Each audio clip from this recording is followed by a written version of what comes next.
Ketika kita menghadapi rintangan yang kita pikir tak mungkin dapat kita lalui, kita harus mendiskualifikasi fakta dalam pikiran kita. Percayalah kepada Tuhan, sebab baginya tidak ada yang mustahil. Jadi sahabat, kita harus diam, tenang, percaya dan berserah penuh kepada Tuhan. Maka Tuhan akan bertindak menyingkirkan semua rintangan yang ada. Sebab Tuhan yang berperang dan yang memberikan kemenangan bagi kita.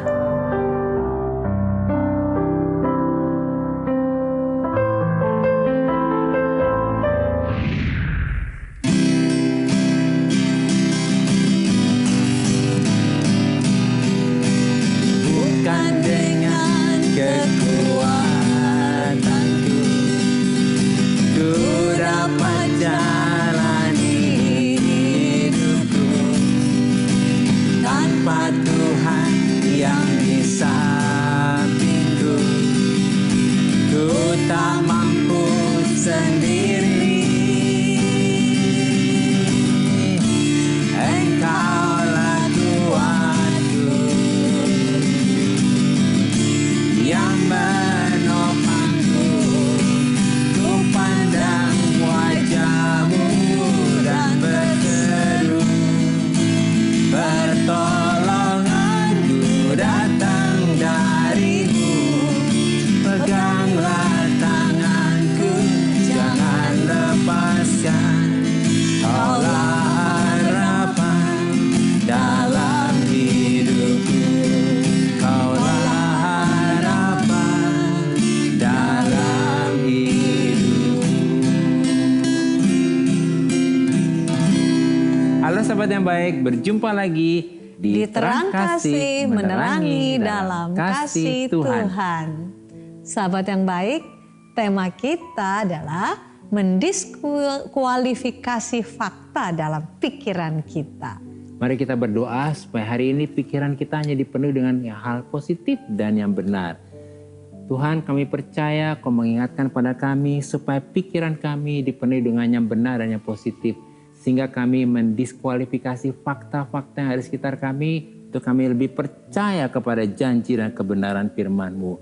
Kami membuka hati kami, siap menerima firman-Mu. Di dalam nama Yesus kami berdoa. Amin. Amin. Sebelum kita membaca firman Tuhan, mari kita katakan apa kata Tuhan tentang diri kita. Bahwa saya spesial di mata Tuhan.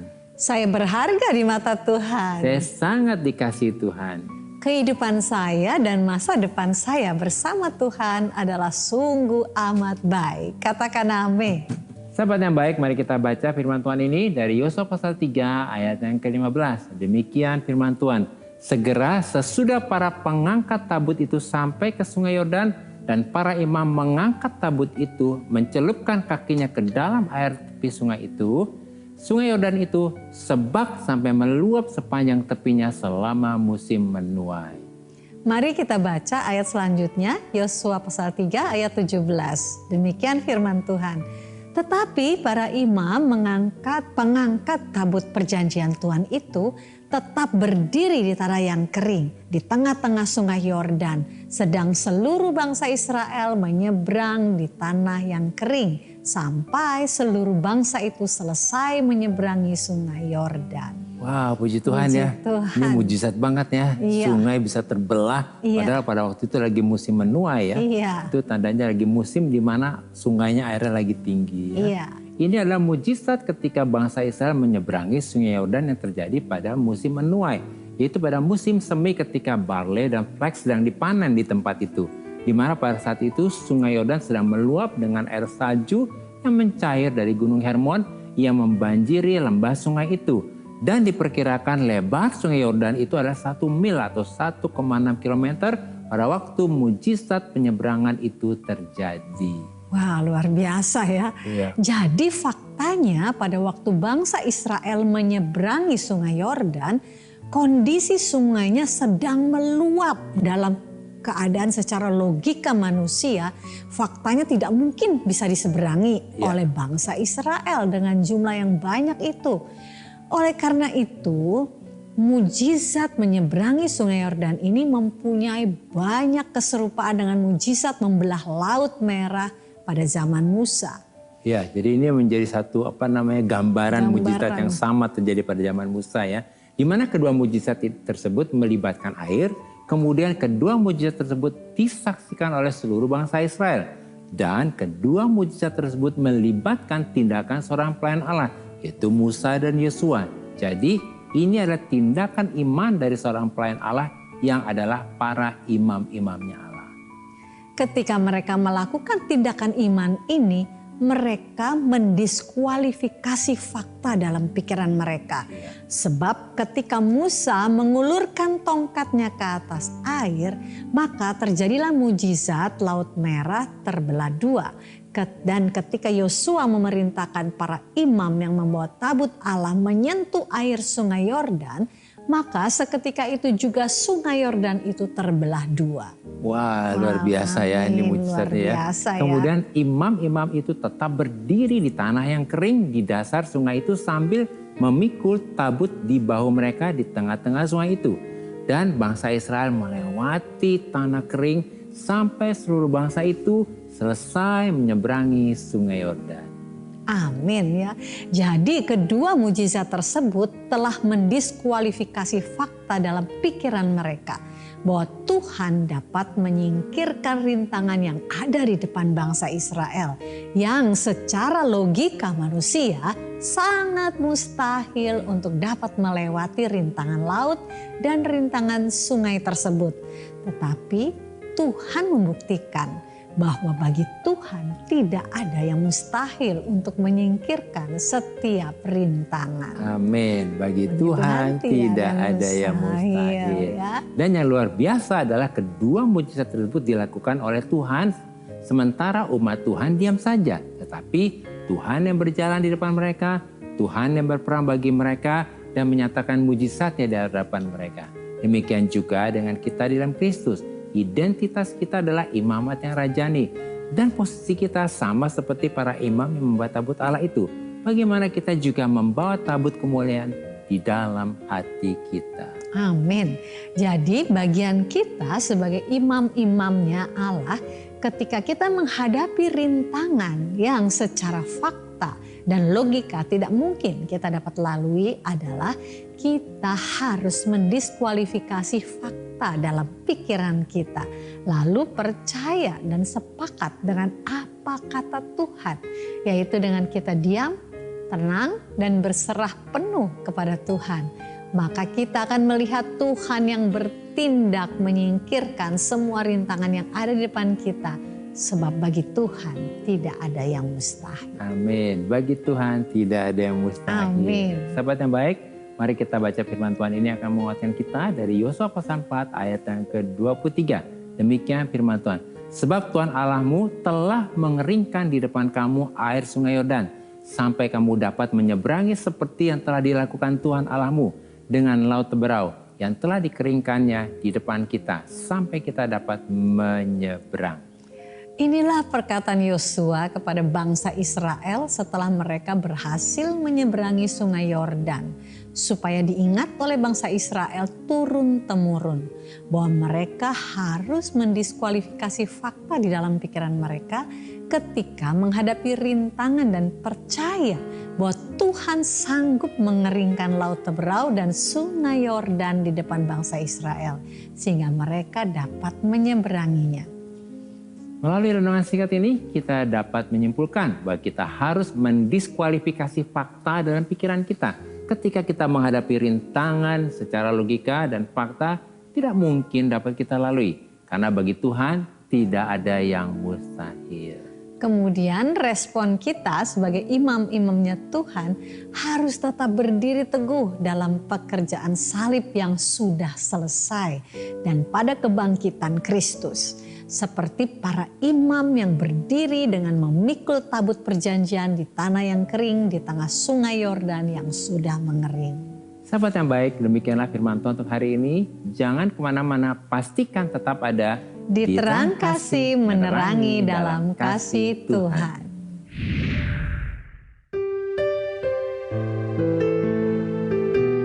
Sahabat yang baik, saya akan membacakan renungan firman Tuhan untuk terang hari ini. Mari kita buka Alkitab kita sama-sama, kita mau baca firman Tuhan yang terambil dari Keluaran 14 ayat 14. Demikian firman Tuhan. Tuhan akan berperang untuk kamu dan kamu akan diam saja. Nah, Musa mendiskualifikasi fakta dalam pikirannya dalam menghadapi laut teberau yang secara logika dan fakta tidak mungkin dapat dilalui. Yaitu Musa sepakat dengan kehendak Tuhan dan sepakat dengan apa kata Tuhan. Dengan tetap diam, berdiri tenang dan mengangkat tongkatnya ke atas. Maka bangsa Israel melihat Tuhan yang berperang dan memberikan keselamatan bagi bangsa Israel. Sehingga Tuhan membuat orang Mesir yang mereka lihat hari ini tidak akan mereka lihat lagi untuk selama-lamanya. Sebab Tuhan berperang untuk bangsa Israel dan bangsa Israel akan diam saja. Demikian juga dengan kita, ketika kita menghadapi rintangan yang secara logika dan fakta yang tidak mungkin dapat kita lalui, maka kita harus mendiskualifikasi fakta dalam pikiran kita dan kita sepakat dengan apa kata Tuhan. Kemudian kita diam, tenang, percaya dan berserah penuh kepada Tuhan. Sebab Tuhan yang berperang dan memberikan kemenangan kepada kita. Tuhan memberkati.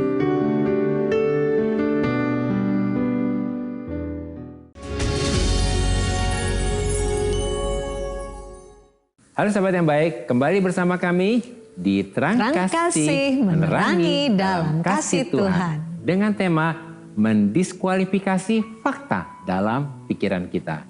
Nah sahabat yang baik, ini ada beberapa DM masuk, satu di antaranya, silakan sayang. Ini dari Ari Jonathan. Selamat malam Pak Agus dan Umala. Selamat malam Ari. juga Ari. Ya. Kami berharap Ari sedang menyaksikan di Terang Kasih ya. Demikian isi DM-nya ya.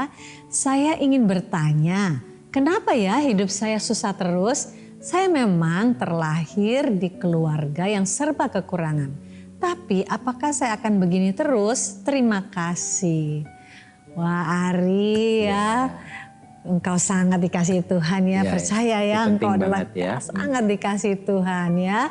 Percaya ya, meskipun fakta dan kenyataannya Ari itu lahir dari keluarga yang serba kekurangan, tetapi di dalam Yesus Ari sudah memiliki Bapa yang kaya, yang memiliki surga dan bumi. Dan di dalam Yesus identitas, status dan posisi Ari sudah menjadi anak-anaknya yang dikasihi dan yang diberkati. Amin. Nah sesuai dengan tema mendiskualifikasi fakta dalam pikiran kita, jadi Ari harus mendiskualifikasi fakta dalam pikiranmu dengan menolak semua pikiran-pikiran yang miskin, yang kerdil dan yang selama ini membatasimu. Amin. Mulailah mengubah pikiranmu supaya sepakat dengan apa kata Tuhan.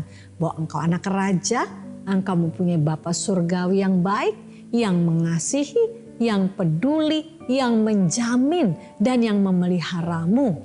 Sebab milik Bapa surgawi juga adalah milikmu sebagai anaknya ya.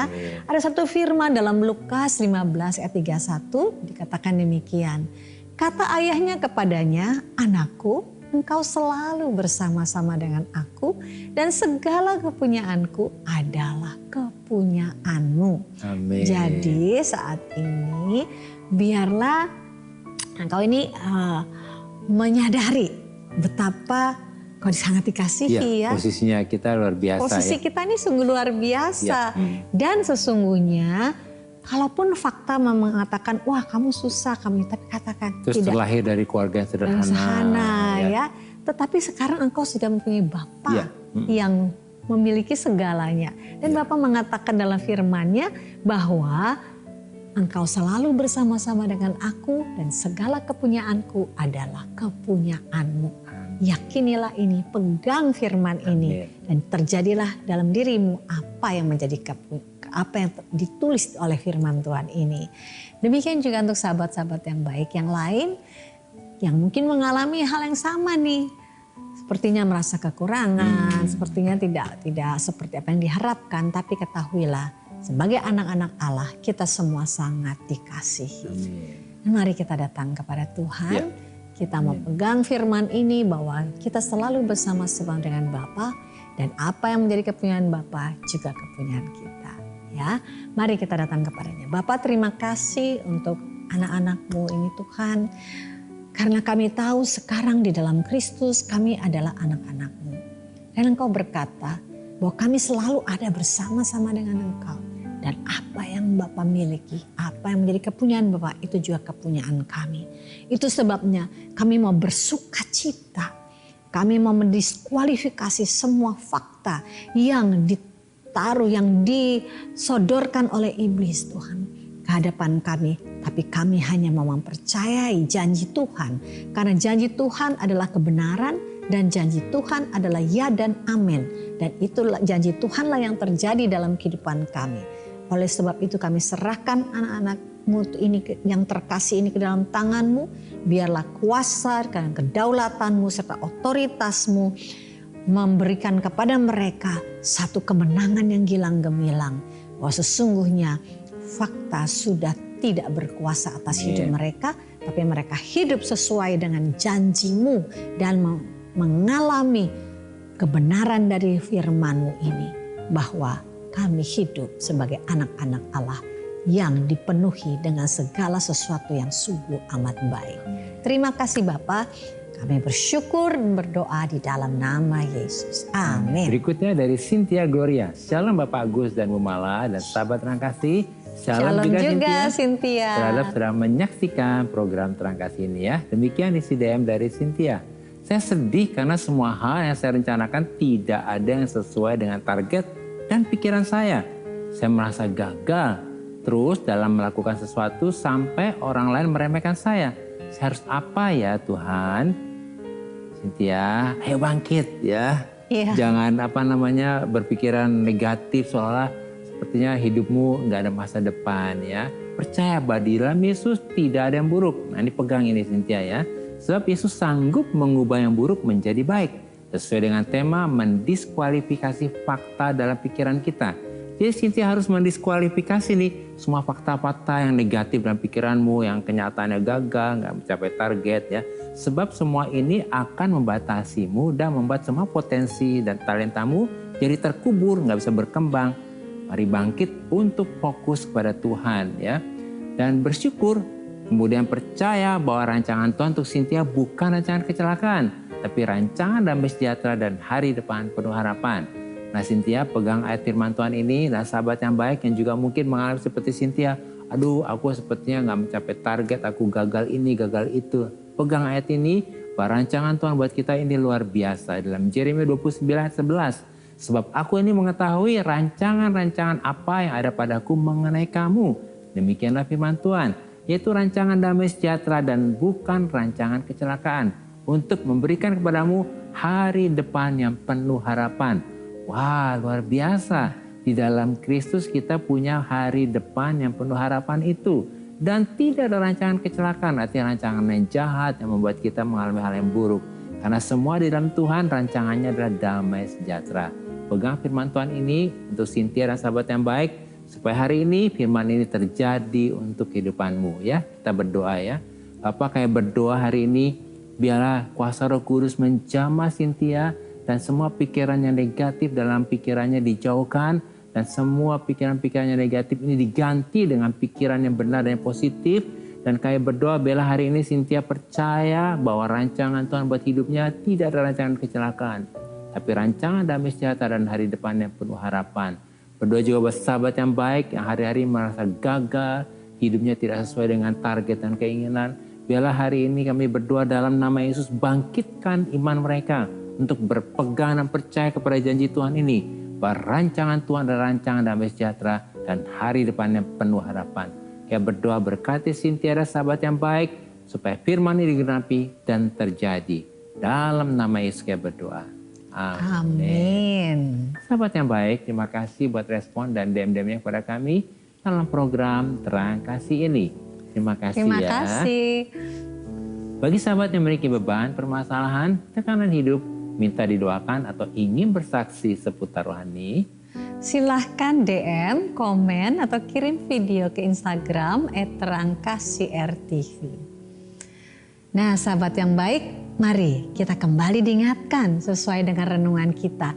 Hal-hal apa nih yang perlu kita ingat supaya kita dapat mendiskualifikasi fakta dalam pikiran kita? Yang pertama, ketika kita menghadapi rintangan yang secara logika dan fakta tidak mungkin dapat kita lalui, maka kita harus mendiskualifikasi fakta dalam pikiran kita. Lalu kita percaya dan sepakat dengan janji Tuhan. Sebab bagi Tuhan tidak ada yang mustahil. Yang kedua, respon kita sebagai imam-imamnya Tuhan harus tetap berdiri teguh dalam pekerjaan salib yang sudah selesai dan pada kebangkitan Kristus. Seperti para imam yang berdiri dengan memikul tabut perjanjian di tanah yang kering itu di tengah Sungai Yordan yang sudah mengering. Ketiga, kita harus diam, tenang, percaya dan berserah penuh kepada Tuhan. Maka Tuhan yang bertindak menyingkirkan semua rintangan yang ada, sebab Tuhan yang berperang dan yang memberikan kemenangan bagi kita. Sahabat yang baik, apakah saat ini engkau sedang menghadapi rintangan yang berat dalam hidupmu? Mari datang kepada Tuhan dan serahkan semua kepada Tuhan. Dan sahabat yang baik, apabila saat ini engkau sedang menghadapi rintangan yang berat dalam hidupmu, mari serahkan hidupmu kepada Tuhan, lalu buka hatimu dan terima Yesus sebagai Tuhan dan Juru Selamatmu. Percaya bahwa Tuhan yang mengambil alih semua masalahmu dan Tuhan bertindak menyingkirkan semua rintangan dalam hidupmu. Sebab bagi Tuhan tidak ada yang mustahil. Mari kita datang kepada Tuhan. Bapa, oleh anugerah Tuhan, Roh Kudus menolong kami untuk kami mendiskualifikasi fakta dalam pikiran kami yang selama ini membatasi kami dan membatasi Tuhan bekerja di dalam kehidupan kami. Kami bangkit untuk percaya bahwa bagi Tuhan tidak ada yang mustahil. Kami percaya ketika kami diam, tenang, percaya dan berserah penuh kepada Tuhan, maka Tuhan berperang bagi kami dan Tuhan yang memberikan kemenangan bagi kami. Dalam nama Yesus, amin. Terima kasih sahabat yang baik sudah setia menyaksikan Terang Kasih menerangi dalam kasih Tuhan. Sampai jumpa kembali di episode selanjutnya. Tuhan memberkati.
Mujizatnya disediakan bagi